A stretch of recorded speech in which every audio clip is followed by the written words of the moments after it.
From the center of Tirana to listeners across Albania and the world, the morning show with Blendi and the team, each morning from 7 till 10 on Radio Club FM 100.4. Mirë se keni ardhur në klubin e Mengjesit, miq dashur, ju përshëndesim që të gjithëve dhe ju urojmë një ditë fantastike. Unë jam Blendi këtu bashkë me Jerin, me Adin, me Oltën dhe gjithashtu këtu me ne këtu në studio është David TIGCHELAAR. That's right. Your name is hard to pronounce and you just said it. Yeah. If you're not Dutch, then it's kind of tough. Yeah. But I guess you've gotten used to that. Yeah, people often say TIGCHELAAR or TIGCHELAAR, but it is TIGCHELAAR. TIGCHELAAR. Yeah, with a hard Yes, that sound. in your throat. Yes. Miq dashur, David TIGCHELAAR është drejtuesi I shkollës World Academy of Tirana. World Academy of Tirana tani me një godinë të re, ndodhet shumë pranë Tegut, një godinë të madhe të bukur atje.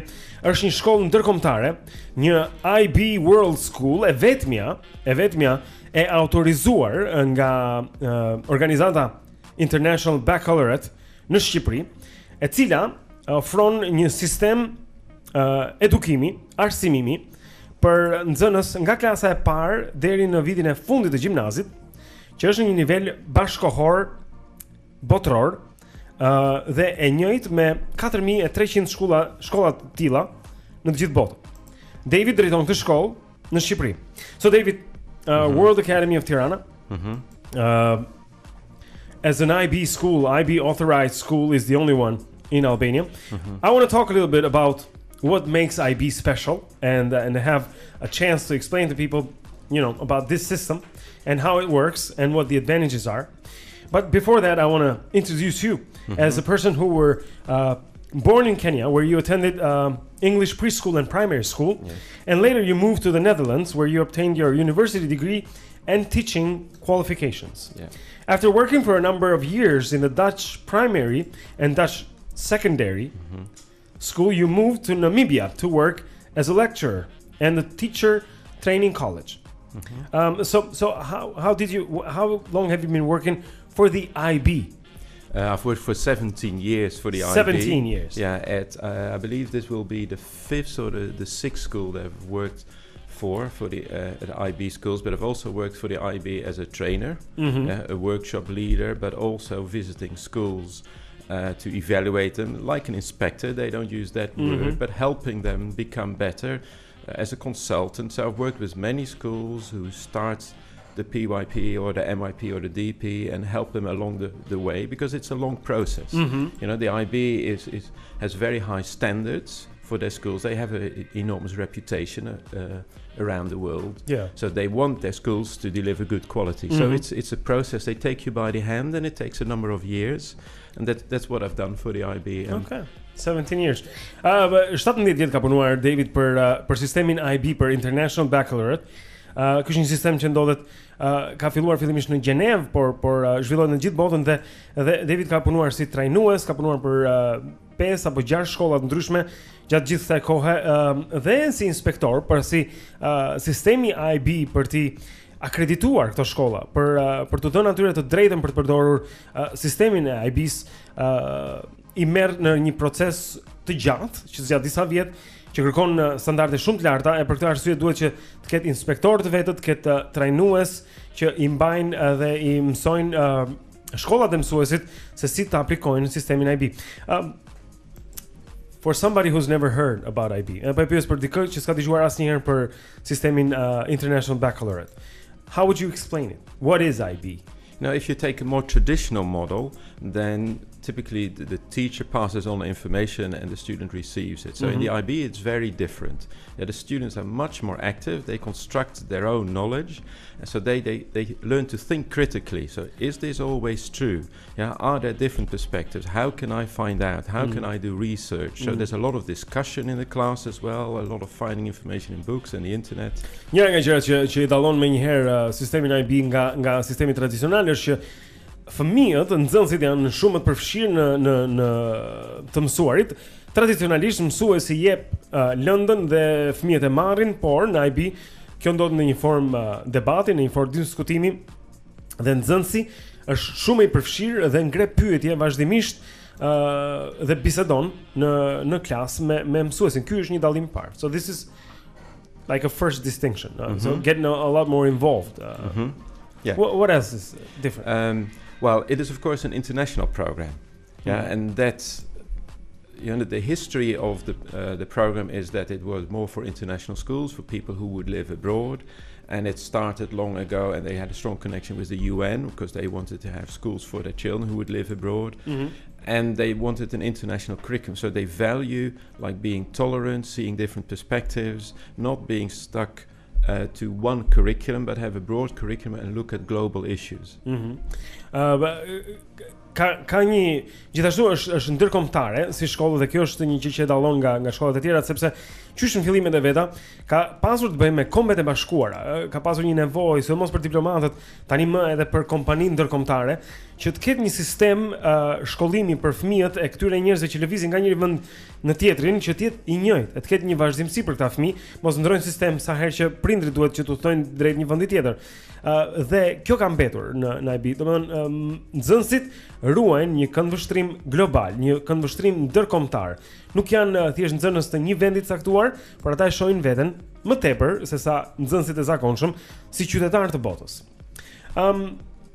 Why is IB an advantage to the students who follow this system as opposed to a traditional or a more traditional system? Well, the students, they learn all kind of skills that are very important later at university and also at work level. So we call them transdisciplinary skills. So there are thinking skills where they learn to think critically, evaluate information, but there's also research skills. They do a lot of research independently, even like at primary school level.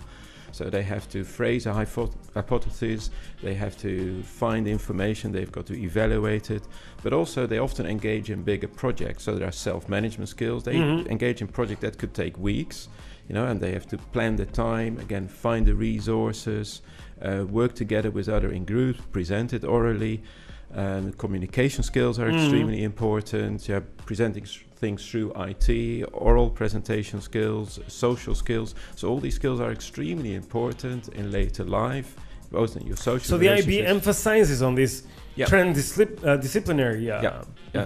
Janë mbi gjitha David po flet për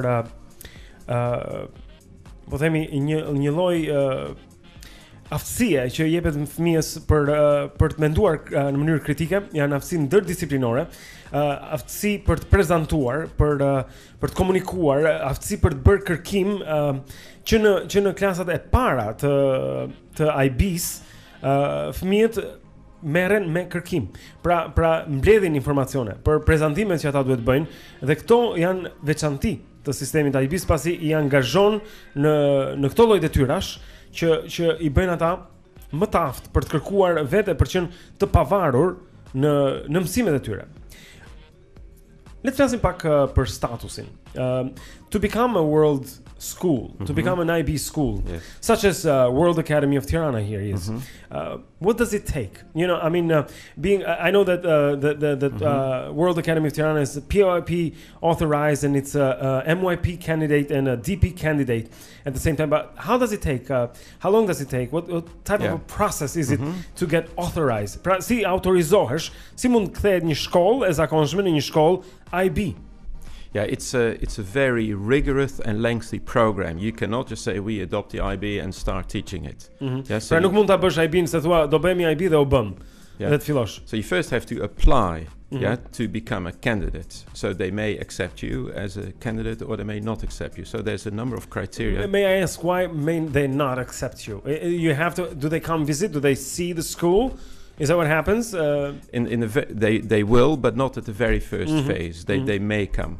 But you need to have the resources to do that. It needs to be a good match with your own philosophy, because people sometimes choose the IB just because it looks popular, but may not fit with your philosophy. E para shkolla do të ketë njëjtën filozofi me sistemin IB, se ndonjëherë njerëzit e zgjedhin sepse duket sikur është shkollë popullore dhe si thua në mod, por duhet që të ketë një përputhje midis filozofisë së shkollës dhe filozofisë IB.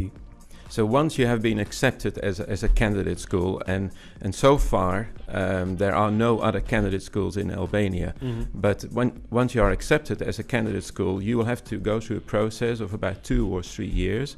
Then there will be a consultant that will come and help you. So I sometimes take that role for other schools. I go and help them. You have to have a lot of documentation, policies and procedures, curriculum documents. You have to have systems for assessment.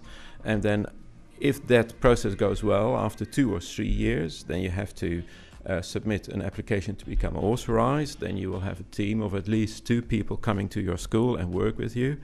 And so then you may become authorized or not. But that is often after a 3 or 4 year process. I see. Për momentin, David thot nuk ka asnjë shkollë tjetër përveç World Academy of Tirana, e cila është autorizuar për sistemin e parë për filloren dhe është kandidate për klasat në vazhdim, por në Shqipëri nuk ka asnjë shkollë tjetër të kandidate për momentin, por mbasi bësh shkollë kandidate, ka një proces, vjen një këshilltar nga IB-a, ka shumë dokumenta për të plotësuar dhe është një proces i cili zgjat 3 deri në 4 vjet dhe duhet që të jetë rigoroz dhe IB është shumë rigoroze në përcaktimin e atyre shkollave, kritereve që duhen plotësuar në mënyrë që të jesh e të autorizohesh për të qenë një shkollë IB. How about the international environment? I know that teaching is in English, so the students get to practice the language the whole time. So it's a English environment at the WAT here. Yeah. We have to offer Albanian as well for the Albanian students. Për fëmijët shqiptar ka dhe shqip, por but that is only part of the week. So most of the time the teaching is in English. They also get some French, but clearly the medium of instruction, the language that we teach in is English. So gjuha e parë është anglishtja. And our teachers all speak English fluently. Many of them are from the US or from Canada or UK or Ireland, but we actually also native speakers. Yeah, they're native speakers, but we also have teachers from other countries. So we are not just an Anglo-Saxon school. We have teachers from France, from the Seychelles, South Africa, the Netherlands. So it's a truly international environment, and that is one of the things I personally like a lot about IB schools. Because you get all these different ideas, different influences, different accents, different traditions. Kam mësues kanadez, kam mësues amerikan, nuk kemi thjesht një shkollë anglosaksone, kam mësues që janë nga Holanda, nga Seychelles, nga Franca. Kjo është një nga gjërat që mua më pëlqen më shumë, thot David, tek shkollat IB që kemë me të vërtet një mjedis ndërkombëtar, atje. How about the students at the WAT? Are they also from different countries? Yeah, it's a mix. So it's Albanian as well as international, and the international students, again, they come from a whole range of countries, from South America, from North America, from Asia, from Europe. So we have children from all over the world, and that again is a very enriching environment. And just having your child grow up with all these different nationalities, with the different habits, I think that is extremely enriching and extremely interesting. And healthy too. I mean, the social aspect. Yeah, it's good. Edhe fëmijët ka fëmijë që janë nga Azia, ka fëmijë që janë nga Afrika, ka fëmijë që janë nga Shtetet e Bashkuara, dhe kjo edhe për fëmijët është, David po thot, është e mirë, është e shëndetshme edhe nga ana sociale, sepse fëmia rritet bashkë me këta fëmijë të tjerë nga vende ndryshme, dhe këto kultura që e pasurojnë jetën e një njeriu dhe bëjnë atë me të vërtetë qytetar të botës. I know that the WAT has got a new campus now. Ka një kampus të ri, një shkollë të re, e cila ndodhet pranë Tegut. But this is huge. This is a big building. This has got a lot of classrooms. I see you got a dance studio, music studio, indoor gyms, 2 libraries, 2 biblioteka, theater, design lab. Do you actually need all this stuff? This is a lot of space, a lot of different environments there. Well, the school, of course, is growing. So the old space was beautiful, but it was a temporary accommodation. So we get more and more students. The school is popular in the city, but also it gives a richer environment to the children. You know, it is not just about academic learning. It is also about dance and art, and even for science, you need special labs. And we also don't see the teacher just as the only person who passes on information. The library is also extremely important, and performing training. Absolutely. Sepse shikoj për shkakun që shkolla e re që po ndërtohet ka mbaruar në fakt tek Tegu. When does it open? The first day of school is the 7th of September, but the week before we will have an open house and all parents will be invited and the students to come and have a look. Dita e parë e shkollës, më thot David, është data 7 shtator. Megjithatë, një javë më parë ne do të kemi një open house, si quhet, do të jetë e hapur për gjithë prindrit që duan ta vizitojnë ambientet, të takojnë pedagogët, stafin e të njihen nga pranë me këtë. Por shkolla ka 5 po lexoj këtu 5 kate, ka palestër të brendshme, studio baleti, studio muzike, ka 2 biblioteka, ka një teatr, ka një laborator për dizenjon, ka një laborator shkencor, për kimin, fizikën, ka kafeterin, ushqimet dhe shikoj e-library as well, wireless throughout the building. How about permaculture? Well, that is a new thing for us. Yes, what is that? But I had to find out, but it really fits our school. So we want the food that we offer, we want that to be like fresh, healthy, and we want it to fit fit Albania, that we do not import all kind of goods. So it fits the local environment and it is very, very natural. Permakultura është diçka që po lexoj këtu, është një kopësht. So are they going to grow? They're going to grow food there? Yeah, we're going to grow it ourselves. Yes. Okay. Ku ushqimi që ofrohet fëmijëve rritet në një kopësht të shkollës atje, në mënyrë organike, në mënyrë bio, siç e quajmë ndryshe. So fresh tomatoes. Yeah, all right. We'll see how they taste. Yeah. That's good. All right. Well, thank you, David. Yeah. It was very interesting. Është një shkollë e cila po rritet dhe për këtë arsye ka ndruar vendbanim, por juve mund ta gjeni gjithmonë në të njëjtin vend në një adresë online që është wat.al me fjalë për World Academy of Tirana dhe do ta falenderoj David, I cili është kreu I shkollës, drejtuesi I saj, David TIGCHELAAR. Yeah, that's right. I'm getting close. I know I'm not quite there. It's good. But I'm giving it my best. Yeah. Do të gjejmë nga Guy Sebastian tani është Tonight Again, miq dashur, ora 9:37 minuta. Mbas pak do të hedhim shortin për biletat e Anastasias këtu në klubin e Mengjesit.